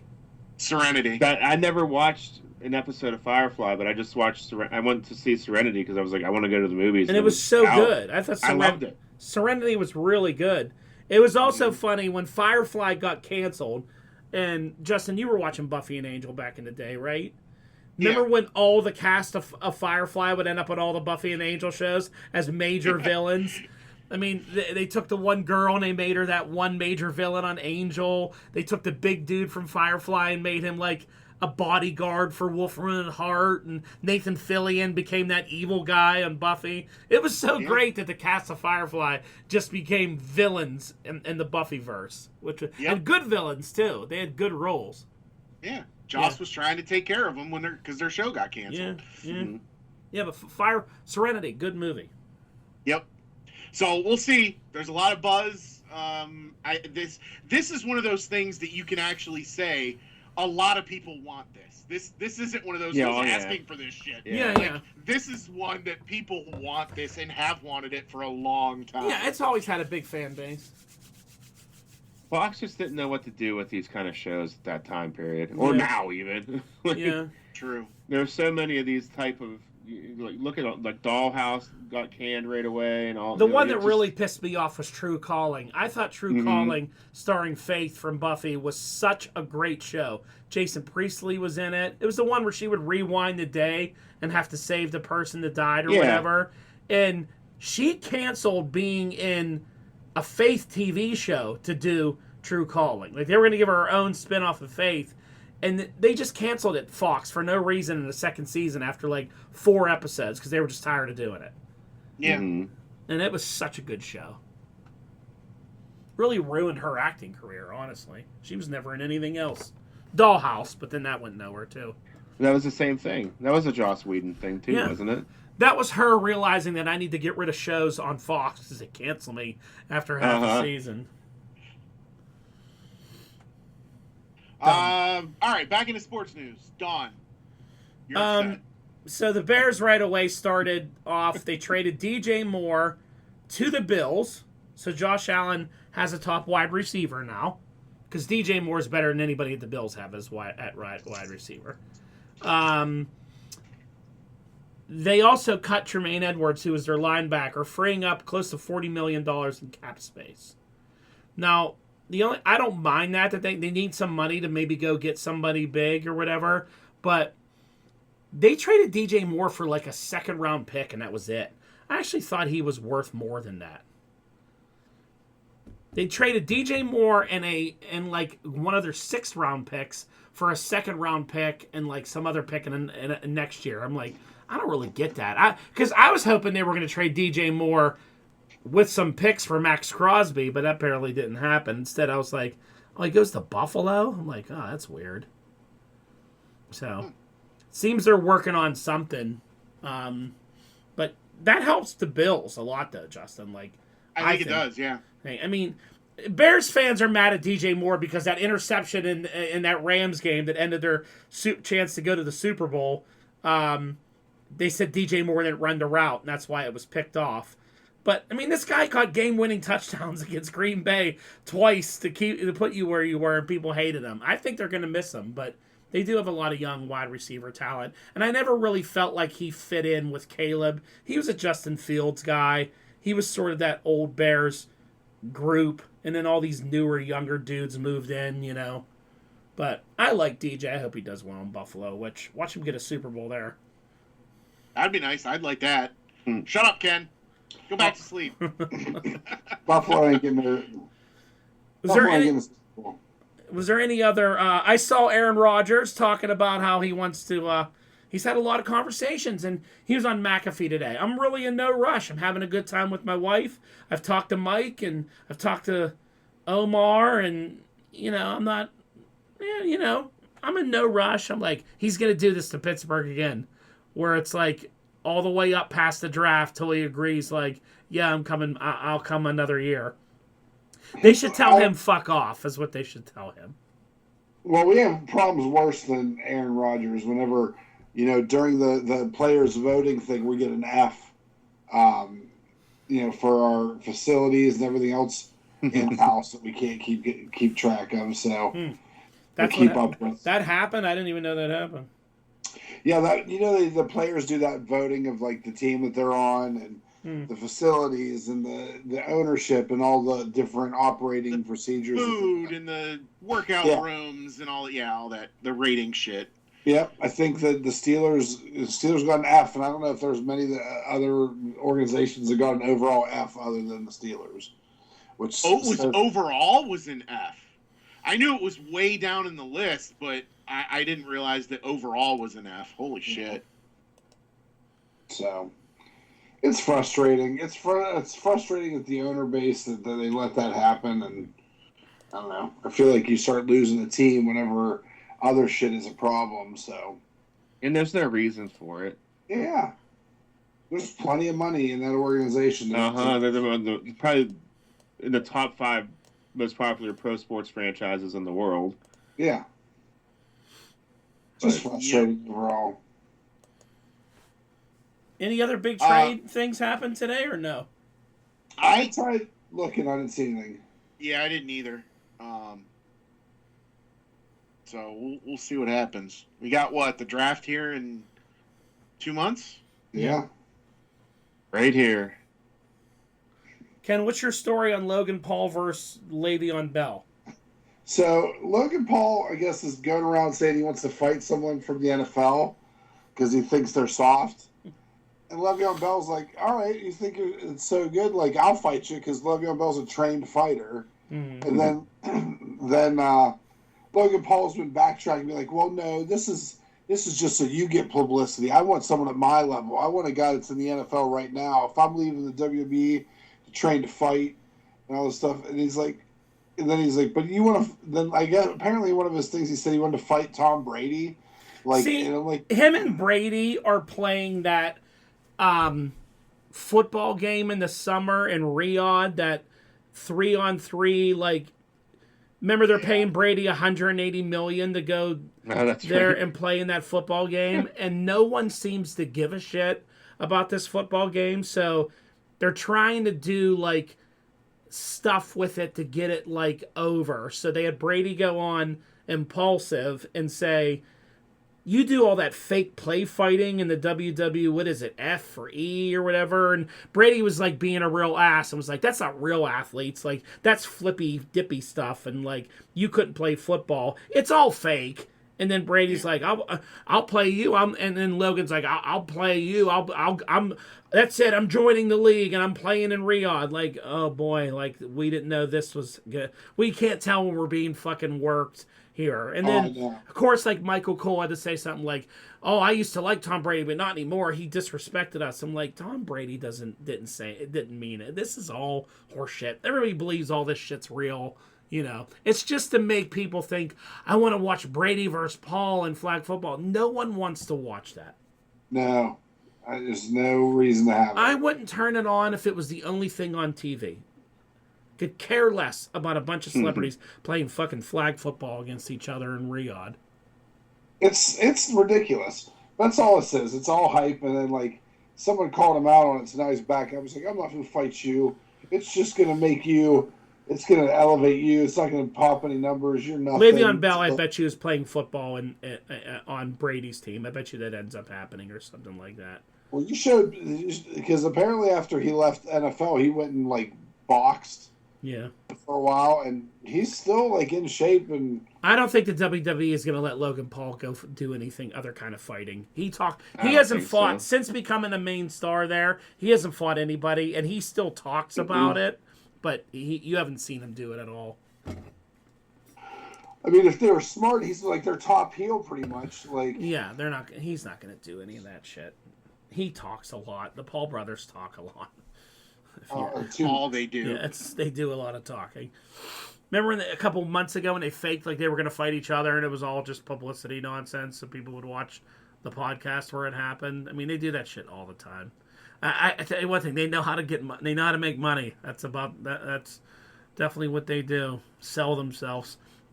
Anyway, maybe Le'Veon Bell will beat up Logan Paul. Who knows? We'll see. Hopefully, fingers crossed. So let's talk a little wrestling. We had some breaking news that I saw here. Road Dogg has left the WWE writing team and creative for SmackDown. Wow, when does happen today? Like an hour ago, I saw the news break. Yeah, it came out this afternoon. He was the co-head writer of SmackDown. Mm-hmm. They've appointed some other female lady that was on another job to like his plot spot. They didn't say he was fired. They said that he left. Wow. Well, if you watch Unreal, yeah, it kind of feels like he was just there to be Triple H's punching bag. Yeah. Yeah, the worst fucking show on TV, WWE Unreal. Yeah, I don't really believe any of that shit on that show is true, but I don't know. I don't know. People are saying maybe he felt like something was him or it was a problem. I mean, I don't know. I have no idea, but maybe he's gonna go. It's probably nothing. He is an older guy. Maybe he's gonna go to AEW and tag with Billy Gunn again and be the old age outlaws. That's definitely what's gonna happen. Over the weekend we had Elimination Chamber. I watched it. I thought it was really good, and I enjoyed it. Did you watch it, bro? I did watch it. Did you like it? No. Okay. It was 40 minutes total of wrestling in the entire broadcast, 55 minutes worth of entrances, and I think it was over an hour and a half of commercials. Yes, there is always that. Yeah, there is. I mean, I'm paying $30 a month for it. The chamber matches were pretty long, didn't you think so? Other than the entrances. Well, they have to be long because the format of the match. I thought the women's chamber was really good. I didn't think they did anything too crazy. I was happy with the winner. I think Rhea's the right choice since Bianca's injured. The men's, I thought, was pretty good.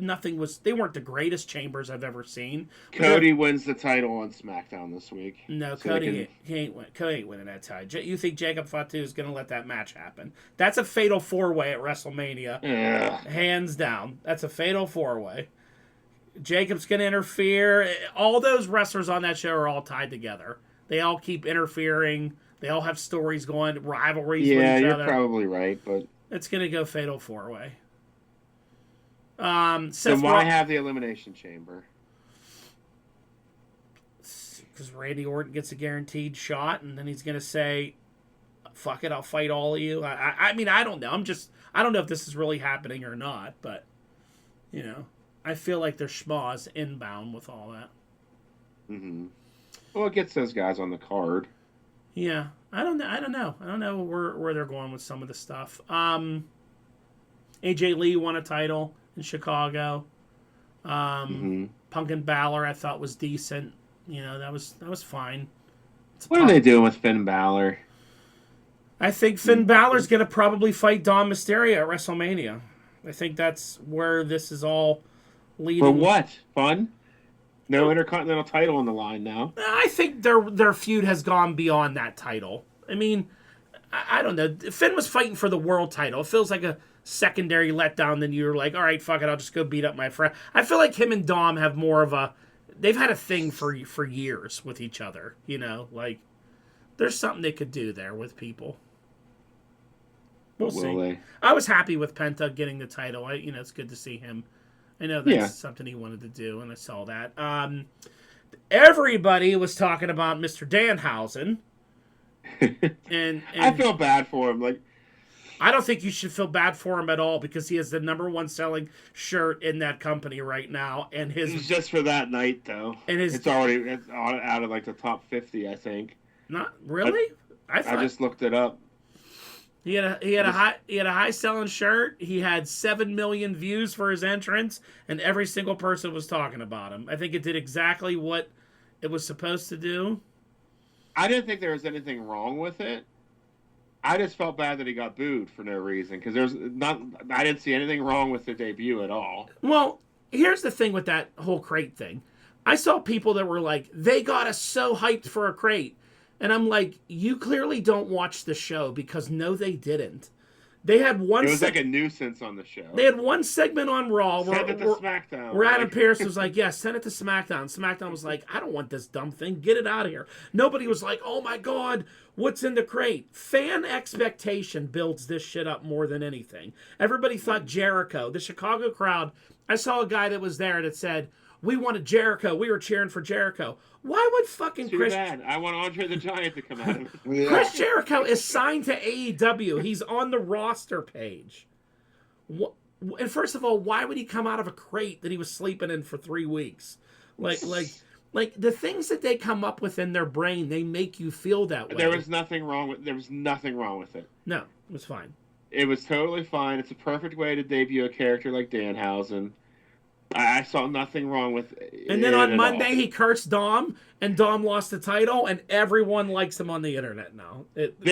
Monday was perfect. His little 90-second promo in the back, where he handed him a wet piece of toilet paper with things on it. List of demands. With a list of demands is great. I love Dan. And the demands were hilarious. Now, I don't remember which one of you introduced me to him, if that was Ken or that was you, Brock. I don't remember which one. We were both kind of into him. It was in 2019 when I first started following him on Twitter. And I remember the pandemic hit, and I remember like watching him do like daily vlogs about how hard it is, like being an indie wrestler, dealing with this. He was painting houses to like make ends meet and selling merch.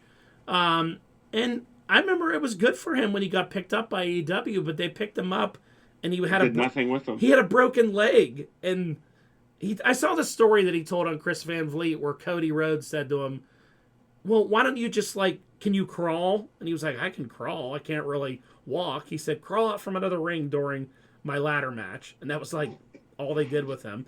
But this interview was from a year ago, and he said, "I've been sitting home for a year. I really just have never heard from them again." He goes, "I hope they call me. I want to come back and wrestle Darby," who's naming all these people he wants to work with. He's like, "But I'm still employed." He's like, "I'm getting paid pretty nice just to sit at home." I don't know what happened with him. I think they just kind of forgot about him and stopped using him. But Tony... There's no room for a good comedy character on that show. It's too violent, too... over the But top. they have people like Orange Cassidy that are comedy, you know? Yeah, but then he's getting busted up every week. He got there's- busted up last night. There is Like, a lot of murder angles, yeah. A lot of murder. I think he's going to do well. I like there's people so many that are people like, he can work with. I can't believe, that, like, acting like they really are bringing this guy in to win the world title at Mania. No, he's not going to. He's a comedy Although act. one of his demands was Hall of Fame induction this did. year. And a blimp. And he wanted a Triple H pointing finger picture. Yeah. His demands were hilarious.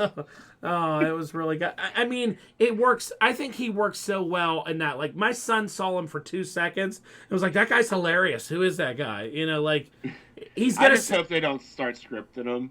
He's gonna sell figures. He's gonna sell toys. He's gonna sell Mask with the plushies, paint. mask, all that shit. The marketing is gonna go crazy, and that's exactly what he's there for. And good for him. He's a decent guy. He seems like a pretty good, normal dude. It's good to see him, succeed. Everybody that a lot of my friends have done meet and greets with him because he's done so many of them, and I've never heard a negative thing about him. Yeah. No, he's funny. So, But good for him. yeah, I just thought he didn't deserve to be booed. That's all I'll say. Chicago's such a fun. They only cheer in Chicago if it's a CM Punk or AJ Lee. Everybody else gets booed or they don't like, or they were booing LA Knight because he slipped on that rope. They started booing him in the chamber. Meanwhile, Balor slipped on that rope. Tiffany Stratton slipped on that same rope. Everybody said that rope was slippery, and LA Knight was getting booed out of that chamber because he stood up and slipped off that rope trying to do his elbow drop. Like, they're a rough crowd. But it's Chicago.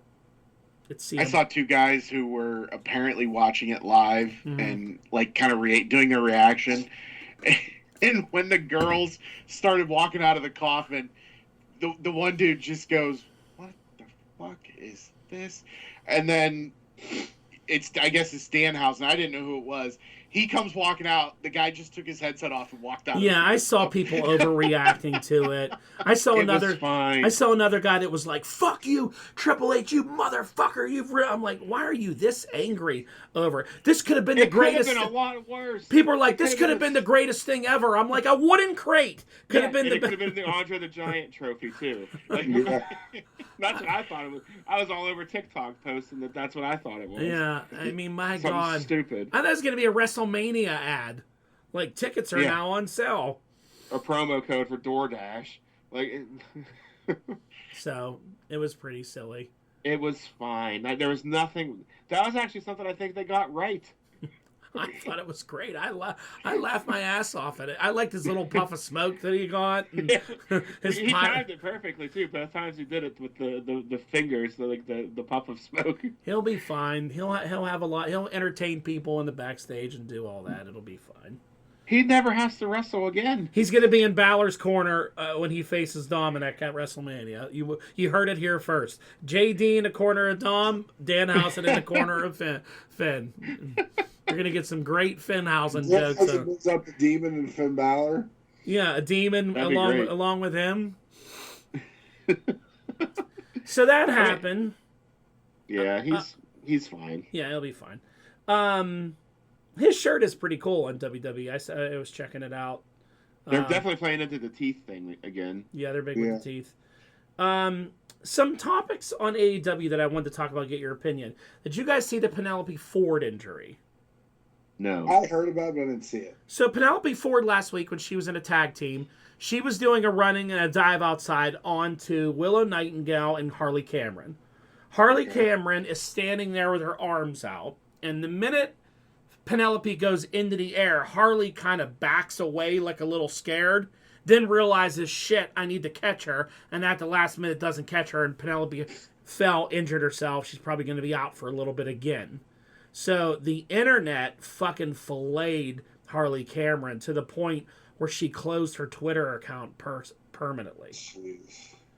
And I thought it was completely ridiculous. I mean, I do think she was at fault because she should have stayed. She got a little scared, but, she's not the most experienced wrestler. And this is kind of what happens, like, when you do that. But I don't think she deserved the hate she gets. But it was, pretty wild scene on the interwebs yelling at her. And that's Yeah. it's every wrestling, it's every yokel wrestling fan who thinks because they're a smart mark, they know everything that's going on. Yeah. Like, I don't know.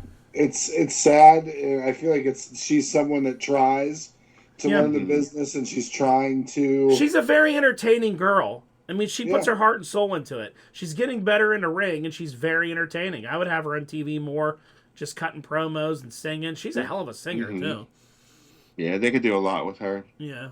Another thing I wanted to ask you guys and get your opinion was, I don't know if you know what MJF's doing with Hangman, but Hangman brought back the old Cody Rhodes stipulation. If he loses to MJF in this Texas Death Match, he can never challenge for the world title ever again in his career. What do you think, Ken, about bringing the Cody Rhodes stipulation back? How do you think that works for a guy like Hangman? And you think I think it books you into a corner. Luckily, he's won it enough times that he can do other things. Yeah. But it books you into a corner. It makes it weird. Mm-hmm. Like it makes you. It rips out pages in your choose your own adventure book. Like, why are you handcuffing yourself on an already badly booked company? Like, why take that? Like, because it doesn't add anything to it. You know what I mean? Like, it's not like, oh, now I really got to watch it. Like, I feel like they go to the well to this a couple times because I don't know. Like, I don't see the need in it. I don't think that anyone, like, it doesn't amp up my attentiveness to this match. Yeah. You know? And then in typical weird AEW booking, like, they have this big match coming up. You know, it's Texas Death versus Hangman ever challenging again. And then last night, MJF puts the title on the line against Kevin Knight. And I was like, and then they're like, if Kevin Knight wins, he'll face Hangman in a Texas Death with his career on the line. I'm like, why? Why would the career, the title career have to be on the line against Kevin Knight? Like, they're in the same trios tag team together.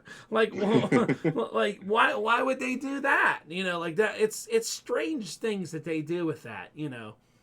And the fans are like, well, it's because you all complained about title eliminators, so this is a real title match. I'm like, well, I can't wait to see them staple each other's tongues. It's going to be so great. oh, you know they're going to go all off in this shit.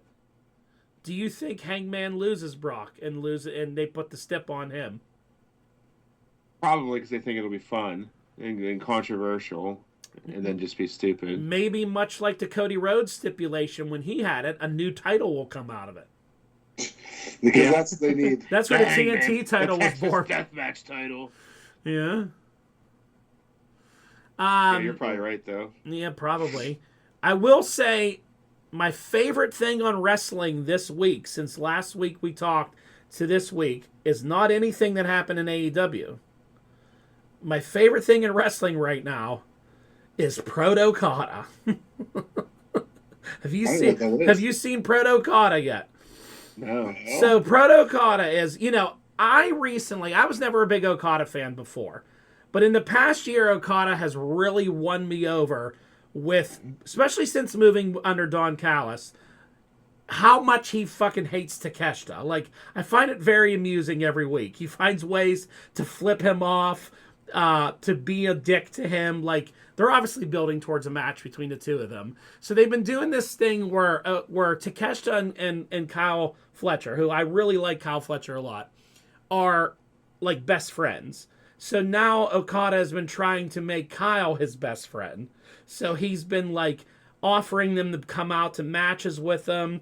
So last week on Collision, he came to him because I ended up watching Collision for some reason, and he came after the Chamber was over. I went right into Collision, and he went up to him and he said, "I think we should build a tag team together, and and try to go after tag gold and whatever." And he was like, "And we can call ourselves Proto-Kata," because he calls him the Proto Star.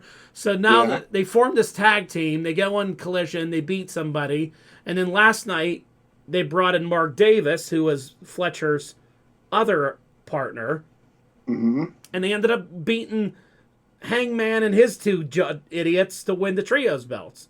And like a week they're trios champions, and every time they come on the screen, Okada says that Proto-Kata thing, which cracks me up. And it's entertaining. It's something different. I like those two together. The rest of the Don Callis family is weird, but Don Callis and those guys. Here's my only problem with it, and I know what's coming: is Takeshita's fighting Moxley for the Continental title at their next pay-per-view. He's gonna win, and then I guarantee you at All In, it's Takeshita versus Okada, and guess what two belts they end up having at that time? The International and the Continental, which brings back the unified title again. There you go. And that'll be the second appearance of the unified title, which will then separate again at the Continental Classic at the end of the year. And I fucking hate that Power Ranger or Megazord title that they bring out that unites and the other titles come together. But I would say the build between Okada and Takeshita is one of the best things that they have done in a while, because it's actually story behind it. So it's not bad. It's something that AEW's been getting right. They got a big signing this week, too. The Dogs showed up. They got two signings this week. They had the Dogs showed up, which was David Finlay. A lot of people thought he would go to NXT with his brother and his dad there. Yeah. But he decided to go there. I guess he didn't want to go to NXT and take the $95K like standard deal. Tony probably threw some cash under him. But, I mean, let's be honest. What was David Finlay going to do on NXT? There's 100 guys that size on NXT. So, this is a good fit for him. Why aren't they the War Dogs, though? Why are they just the Dogs? It's probably a trademark from New Japan. Yeah. Okay. Yeah, I guess.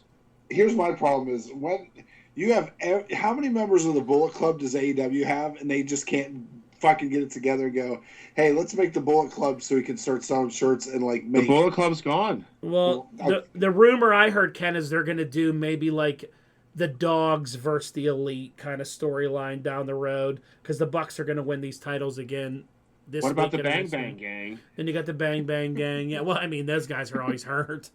Fuck, they can't stay healthy at all. What they need to do is what they should have done, it's not there's nothing they can do now, but they have all these guys in these factions that were fighting. Then Uncle Allen shows up, but he signed a contract with E that gets them all back under one umbrella, and it's just... Yeah, no Uncle Allen. He is retired. Yeah. But Kenny Omega can be the guy that like brings them all together. Or Hangman, I don't know. Well, that sounds good, but they ain't going to do it. No, because I would make money. They just kind of do the same thing over and over and over again. They signed the Iconics, or whatever they're called, the Inspiration. Just to job them out.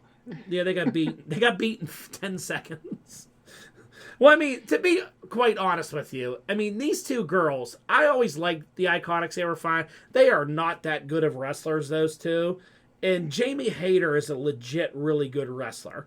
And so is that girl that's Ospreay's wife or whatever. Mm-hmm. Now, I don't like that they're called the Brawling Babes or whatever, their stupid tag team name they have, but they would kick the shit out of these two girls.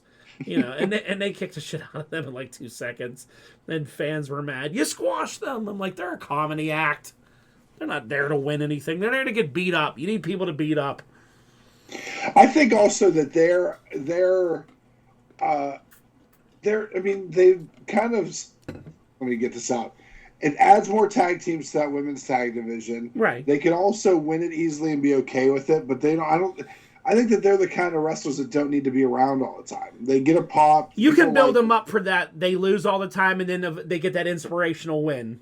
Much like they did with Harley Cameron. She was jobbing all the time, and then they build her into that. So, yeah. A lot of people think Tommaso Ciampa last night getting cornered by FTR means that Gargano is signing there soon. I do not think that's happening.